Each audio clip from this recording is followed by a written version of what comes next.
الذي أسرى بعبده ليلا من المسجد الحرام إلى المسجد الأقصى۔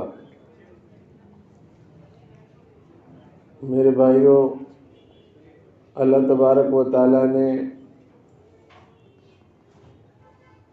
اکثر اعمال جب بھیجے ہمارے لیے اپنے احکامات تو جبرائیل امین کے ذریعے سے زمین پر بھیجے۔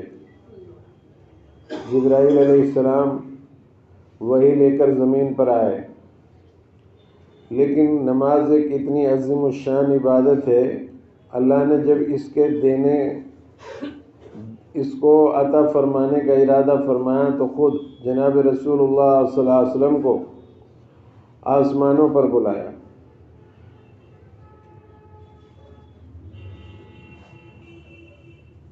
تو اتنی عظیم الشان عبادت ہے نماز کہ جب اللہ تبارک و تعالیٰ نے اس کو عطا فرمانے کا ارادہ کیا امت کے لیے تو رسول اللہ صلی اللہ علیہ وسلم کو آسمانوں پر بلوایا۔ بہرحال اللہ کے رسول صلی اللہ علیہ وسلم پہلے آسمان پر پہنچے معراج کی رات میں، تو وہاں حضرت آدم علیہ السلام سے آپ کی ملاقات ہوئی۔ آدم علیہ السلام نے آپ کا استقبال کیا اور آپ کو مبارکباد دی۔ دوسرے آسمان پر گئے تو وہاں حضرت یحییٰ علیہ السلام اور حضرت عیسیٰ علیہ السلام جو دونوں خالہ زاد بھائی ہیں ان سے ملاقات ہوئی۔ تیسرے آسمان پر پہنچے تو وہاں حضرت ادریس علیہ السلام سے ملاقات ہوئی، اور چوتھے آسمان پر پہنچے تو وہاں حضرت یوسف علیہ السلام سے ملاقات ہوئی،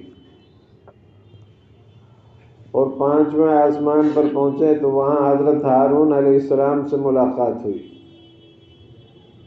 اور چھٹے آسمان پر پہنچے تو وہاں حضرت موسیٰ علیہ السلام سے ملاقات ہوئی، اور ساتویں آسمان پر پہنچے تو وہاں حضرت ابراہیم علیہ السلام سے ملاقات ہوئی۔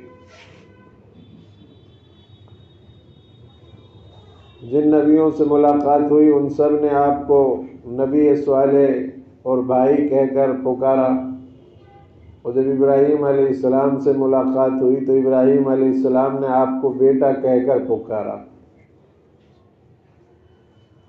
تو اس سے معلوم ہوتا ہے اولاد چاہے کتنی ہی مرتبے میں اونچی پہنچ جائے، لیکن باپ کے سامنے وہ جو ہے چھوٹا ہی ہوتا ہے۔ بہرحال اللہ کے رسول صلی اللہ علیہ وسلم کو بیٹا کہہ کر حضرت ابراہیم علیہ السلام نے بلایا اور پکارا اور آپ کا استقبال کیا۔ تو یہاں اس سے یہ پتہ چلتا ہے کہ ہم اپنے بڑوں کا اکرام کریں، اپنے ماں باپ کی فرما برداری کریں۔ حدیث میں آتا ہے ماں کے قدموں کے نیچے جنت ہے، باپ جنت کا دروازہ ہے۔ ماں باپ راضی ہیں تو اللہ بھی راضی ہے، ماں باپ ناراض ہیں تو اللہ بھی ناراض ہے۔ جو آدمی اپنے ماں باپ کو ناراض کر کے رکھتا ہے، نہ ان کی نماز قبول ہوتی ہے، نہ ان کے روزے قبول ہوتے ہیں، نہ ان کا صدقہ اور خیرات قبول ہوتا ہے، نہ ان کا حج قبول ہوتا ہے۔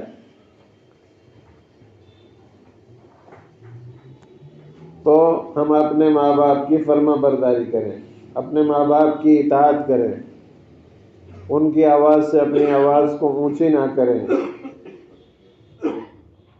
ان سے آگے آگے نہ چلیں، ان سے پہلے کرسی پر نہ بیٹھیں، پہلے ان کو بٹھائیں بعد میں خود بیٹھیں۔ جس طرح بچپن میں انہوں نے ہمارا خیال رکھا، اسی طرح ان کے بڑھاپے میں ہمیں ان کا خیال رکھنا ہے۔ اللہ کے رسول صلی اللہ علیہ وسلم نے ارشاد فرمایا اگر میری ماں زندہ ہوتی تو میں تمہیں بتاتا کہ ماں کا کتنا ادب اور احترام ہوتا ہے۔ فرمایا میں عشاء کی نماز پڑھ رہا ہوتا مسجد نبوی میں اور سورہ فاتحہ کی تلاوت کر رہا ہوتا۔ عشاء کی نماز بہت گرہ ہوتی ہے، جو لوگ کام وام کرتے ہیں، دن بھر کی تھکان، عشاء کی نماز میں نیند کا خمار ہوتا ہے،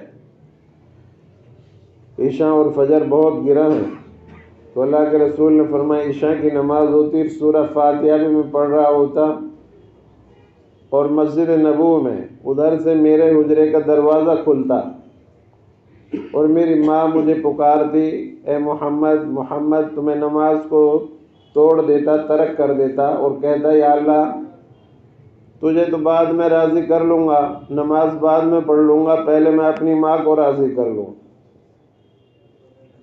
تو میرے بھائیو، ماں باپ کا اتنا بڑا ادب اور احترام ہے، ہمیں بھی اپنے ماں باپ کی قدر کرنی ہے، انشاءاللہ کریں گے۔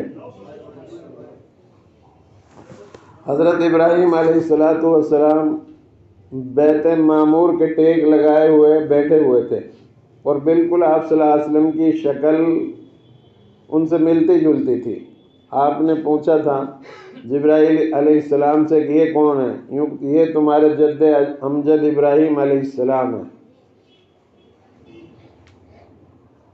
جیسے یہ بیت اللہ ہے زمین پر، یہ دنیا کے بیچو بیچ میں اللہ نے اس کو رکھا، بیت اللہ شریف کو، جیسے انسان اس کا طواف کرتے ہیں، اسی طرح فرشتے روزانہ 70,000 فرشتے روزانہ اس کا طواف کرتے ہیں، اور جن کا ایک مرتبہ نمبر آ جاتا ہے پھر دوبارہ کبھی ان کا نمبر نہیں آئے گا، اتنی کثرت سے فرشتے اللہ کے موجود ہیں۔ اور اللہ کے رسول صلی اللہ علیہ وسلم نے ارشاد فرمایا، آسمانوں میں 4 انگل کے برابر بھی کوئی جگہ ایسی نہیں ہے جہاں فرشتے موجود نہ ہوں۔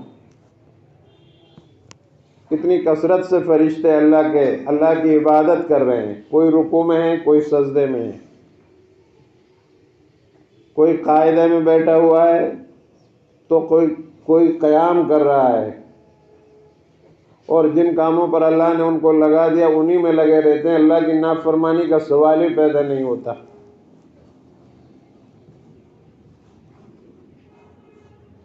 بہرحال اس کے بعد سدرۃ المنتہا کا مقام آیا، وہاں سے آگے جبرائیل علیہ السلام جو اس راستے کے رہبر تھے، انہوں نے کہا یا رسول اللہ صلی اللہ علیہ وسلم میری رسائی تو یہاں سے آگے نہیں ہے، میں نہیں جا سکتا، میرا ویزا تو یہاں تک ہے، اس سے آگے جاؤں گا تو میری پریں جل جائیں گی، جسم جل جائے گا۔ جہاں کوئی نہ جا سکا وہاں محمد رسول اللہ صلی اللہ علیہ وسلم کی رسائی، عرش معلیٰ سب سے اعلیٰ جو مقام ہے، کوئی نبی نہیں پہنچا وہاں۔ میرے بھائیو، آپ اس نبی کے امتی ہو جس کا مقام سارے نبیوں سے بھی اونچا اور اعلیٰ ہے۔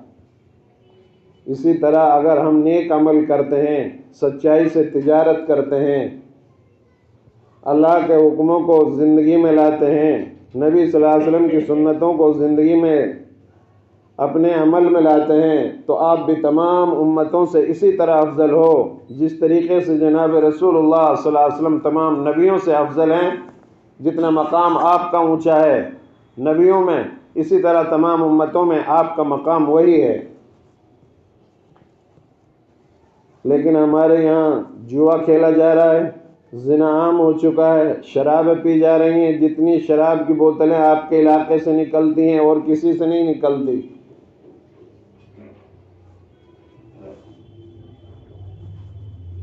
ہم تو اللہ کے عذاب کو دعوت دے رہے ہیں، یہ تو اللہ کا کرم ہے کہ ہمیں اللہ نے باقی رکھا، ورنہ ہم نے اپنے بربادی کے اسباب تو سارے اکٹھے کر لیے۔ اللہ کا خصوصی انعام ہے ہمارے اوپر۔ میرے بھائیوں، ہم کئی سو روپیہ کھانے میں اور اس میں خرچ کر دیتے ہیں، لیکن اپنا گھر کا کوڑا گلی کے باہر لا کر ڈالیں گے، 100 روپے جمع دار کو نہیں دیں گے۔ ہمارے سڑکوں کے کنارے کتنا کوڑا جمع ہے، اسی لیے ہمارے یہاں بیماریاں بھی زیادہ ہوتی ہیں۔ گندگی ہماری طرف منسوب کی جائے یہ اچھی سی بات نہیں ہے۔ جس قوم نے ساری دنیا کو صفائی اور سلیقہ سکھایا، جینے کا طریقہ بتایا، جس مذہب نے، اس مذہب کے آج ماننے والے ان کی طرف لوگ گندگی کو منسوب کر رہے ہیں، یہ اچھی بات نہیں ہے۔ آپ سوچو آپ کا کتنا اونچا مقام ہے۔ نمازوں کی پابندی کرو میرے بھائیوں،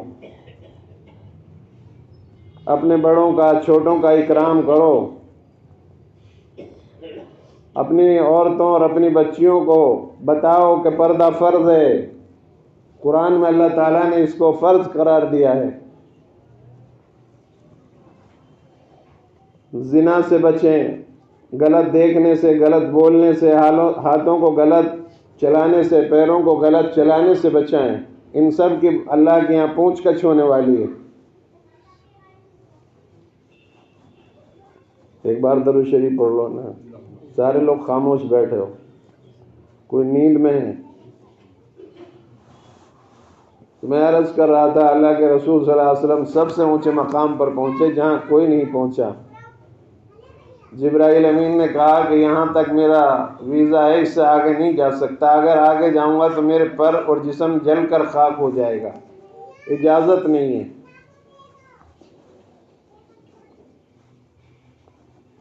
تو پھر اللہ تبارک و تعالیٰ نے اپنے رسول کو بلایا اپنی کرسی پر،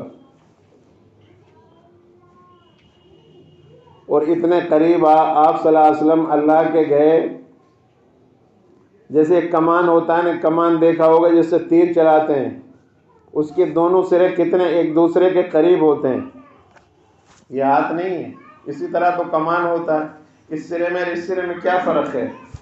اتنا ہی نبی اکرم صلی اللہ علیہ وسلم کا اللہ کا اتنی قریب سے ملاقات ہوئی۔ موسیٰ علیہ السلام نے تو اللہ سے یہ کہا تھا کوہ طور پہ کھڑے ہو کر، یا اللہ میں آپ سے ملاقات چاہتا ہوں۔ اللہ نے فرمایا تجلی برداشت نہیں کرو گے، ضد کی تو اللہ نے ایک پردہ ہٹایا تو کوہ طور بھی جل کر خاک ہو گئے اور موسیٰ علیہ السلام بے ہوش ہو گئے۔ یہ محمد رسول اللہ صلی اللہ علیہ وسلم ہے جو عرش معلیٰ پر آپ سے جا کر ملاقات کر رہے ہیں۔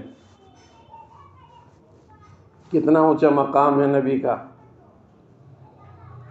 آئے تو بعد میں ہیں، لیکن مرتبہ میں سب سے اعلیٰ اور افضل ہیں۔ پوچھا گیا ہے رسول اللہ صلی اللہ علیہ وسلم اللہ نے آپ کو کب پیدا فرمایا؟ یوں کہ جب آدم کے مادہ کو اللہ نے جمع بھی نہیں کیا تھا اس وقت میں موجود تھا۔ روایت ہے، ضعیف روایت بیان کر رہا ہوں میں ایک، آدم علیہ السلام کو جنت میں اللہ نے رکھا، تو جب ان سے غلطی ہو گئی تو جنت سے دنیا میں لائے، اللہ تعالیٰ نے ان کو زمین پر اتار دیا، تو روتے رہے یا اللہ میری غلطی معاف کر دے۔ شیخ زکریا رحمۃ اللہ علیہ نے فضائل اعمال میں یہ لکھا ہے، تو آدم علیہ السلام روتے رہے، دعا قبول نہیں ہوئی۔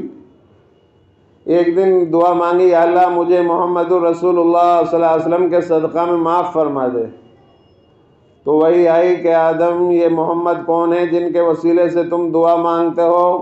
عرض کیا یا اللہ جس وقت مجھے پیدا کیا گیا تھا تو اس وقت میں نے کرسی پر عرش پر لکھا ہوا دیکھا تھا لا الہ الا اللہ محمد الرسول اللہ، میں اسی وقت سمجھ گیا تھا کہ اس سے بڑی ہستی اور کوئی نہیں ہے جس کا نام تو نے اپنے نام کے ساتھ رکھا ہے۔ بہرحال اس کے بعد اللہ تبارک و تعالیٰ نے پوچھا کیا لے کر آئے ہو محمد صلی اللہ علیہ وسلم؟ کوئی مہمان جاتا ہے تو کچھ نہ کچھ لے کر جاتے ہیں، ہم لوگ جاتے ہیں اپنے کسی رشتہ دار کے یہاں تو لے کر جاتے ہیں، تو اللہ کے رسول نے پیش کیا التحیات للہ والصلوات والطیبات، میری جتنی بھی عبادتیں چاہے وہ زبان کی ہوں یا مالی ہوں یا بدنی ہوں، میری سب تیرے لیے اخلاص کے ساتھ، میں اور کسی کو شریک نہیں کرتا تیرے ساتھ، یہ میرا تحفہ ہے آپ کے لیے۔ تو اللہ نے فرمایا السلام علینا وعلی عباد اللہ الصالحین، السلام علیکہ ایھا النبی ورحمۃ اللہ وبرکاتہ، اے میرے نبی آپ پر سلامتی ہو، رحمتیں ہوں، برکتیں ہوں۔ جب اللہ کو دیکھا محمد رسول اللہ صلی اللہ علیہ وسلم نے کہ اللہ بہت زیادہ متوجہ ہیں، تو اپنی امت کا دھیان فوراً کیا کہ اللہ میرے اوپر تو آپ نے سلامتی، رحمت اور برکت کی دعا دے دی، اب میری امت کے لیے کیا ہے؟ دیکھو رسول اللہ صلی اللہ علیہ وسلم آسمانوں پر بھی آپ کو نہیں بھولے، اور ہم جو ہیں اپنے نبی کی سیرت کو بھول رہے ہیں، سنتوں کو ترک کر رہے ہیں۔ کھانے کی سنت ہمیں پتہ نہیں ہے، پیشاب خانے میں کیسے جائیں گے یہ سنت ہمیں معلوم نہیں، دعا معلوم نہیں، پیشاب خانے سے باہر کیسے نکلیں گے، گھر سے باہر آئیں گے تو کیا دعا پڑھیں گے، گھر کے اندر داخل ہوں گے تو کیا دعا پڑھیں گے، مجلس میں بیٹھیں گے، اس میں جیسے یہ مجلس ہے اس میں بیٹھیں گے تو کیا آداب ہیں مجلس کے، پڑوسیوں کے کیا آداب ہیں، بڑے بھائی کا کیا ادب ہے، چھوٹے بھائی کا کیا ادب ہے، تجارت کے کیا ادب ہیں، نبی کا کیا طریقہ ہے، ہمیں کچھ پتہ نہیں ہے۔ تو میرے بھائیو، نبی صلی اللہ علیہ وسلم تو ہم کو آسمانوں پر بھی نہیں بھولے، عرش معلیٰ پر وہاں اللہ سے کہہ دیا کہ میری امت کے لیے، تو اللہ نے فرمایا وَعَلَىٰ عِبَادِ اللَّهِ الصَّالِحِينَ، جو بندے نیک ہوں گے ان کو بھی مغفرت سے نوازا جائے گا، ان کے اوپر بھی رحمتیں اور برکتیں ہوں گی، سلامتی ہوگی۔ بہرحال اللہ تبارک و تعالیٰ نے آپ صلی اللہ علیہ وسلم کو پھر تحفہ دیا 6 مہینے کے روزے اور 50 نمازیں۔ 6 مہینے کے روزے رکھ لیتے ہم لوگ، 1 مہینے کا نہیں رکھتے۔ کوئی کہتا میں شوگر کا مریض ہوں اس لیے روزہ نہیں رکھا، ہٹے کٹے نوجوان نہیں رکھ رہے روزہ، 1 مہینے کا نہیں رکھتے، 6 مہینے کا رکھ لیتے۔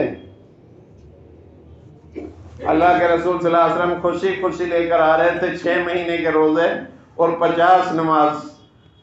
وہ تو کرم ہوا، اللہ تبارک و تعالیٰ کا موسیٰ علیہ السلام نے کہہ دیا یا رسول اللہ صلی اللہ علیہ وسلم مجھے بہت تلخ تجربہ ہے اپنی امت کا، میری امت آپ سے زیادہ مضبوط اور علم والی اور نبیوں کی اولاد، وہ جو ہے روزہ نہیں رکھ پائی تھی، آپ کی امت مجھ سے زیادہ کمزور ہوگی، میری امت سے کمزور ہوگی جسمانی اعتبار سے بھی۔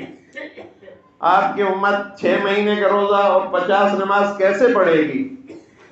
بہرحال بار بار جانے کے باوجود اللہ تبارک و تعالیٰ نے یہ 5 نمازیں عطا فرمائی ہیں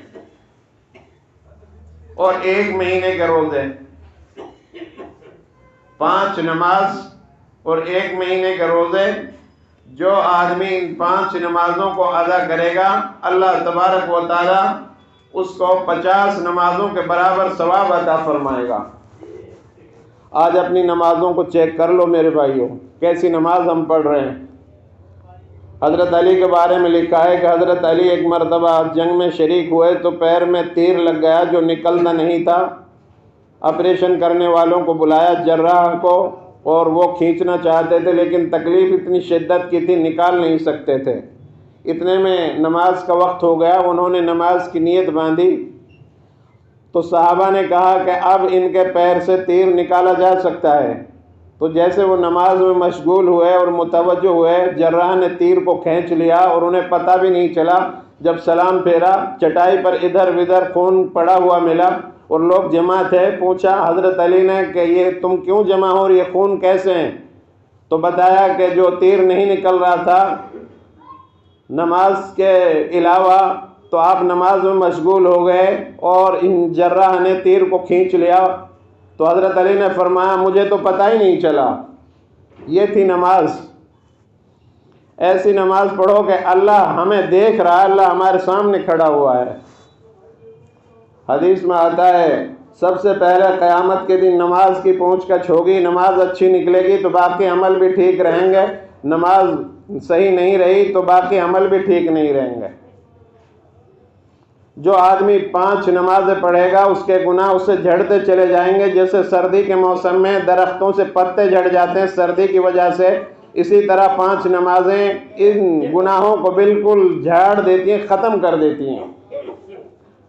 جو بالغ بچے ہیں اور جو مرد اور عورتیں ہیں سب پر نماز فرض ہے۔ جس طرح جمعے کی نماز ہم پڑھ رہے ہیں، پڑھنے کے لیے آئے، اسی طرح 5 نمازیں ہمارے اوپر فرض ہیں۔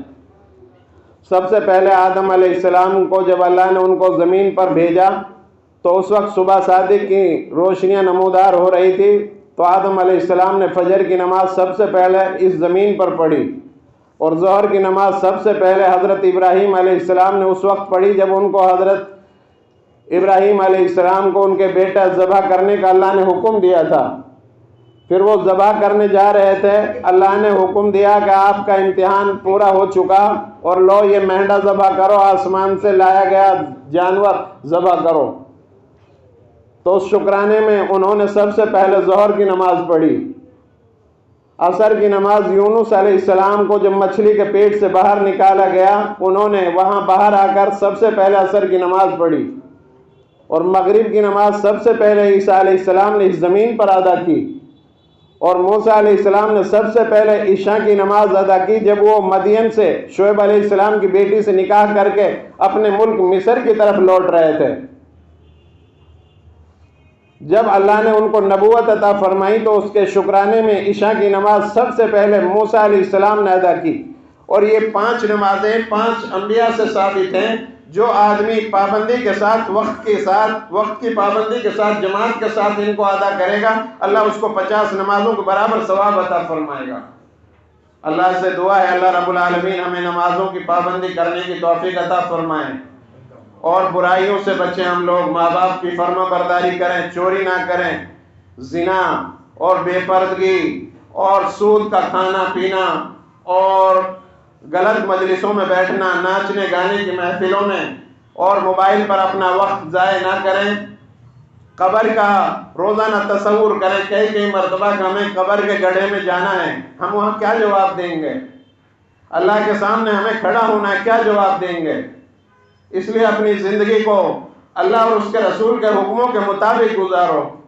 یہ مہینہ خرافات کا مہینہ نہیں ہے، بہت سے لوگ کونڈا کرتے ہیں، بہت سے لوگ اس 27 تاریخ کا روزہ رکھتے ہیں، روزہ ثابت نہیں ہے۔ اس مہینے میں اکثر اللہ کے رسول صلی اللہ علیہ وسلم روزہ رکھا کرتے تھے، کبھی بھی آپ روزہ رکھ سکتے ہیں۔ خرافات بدعات سے بچنے کی کوشش کریں، جو صحیح دین ہے اس پر عمل کریں، تبھی ہماری نجات ہوگی۔ وآخر دعوانا ان الحمد للہ رب العالمین۔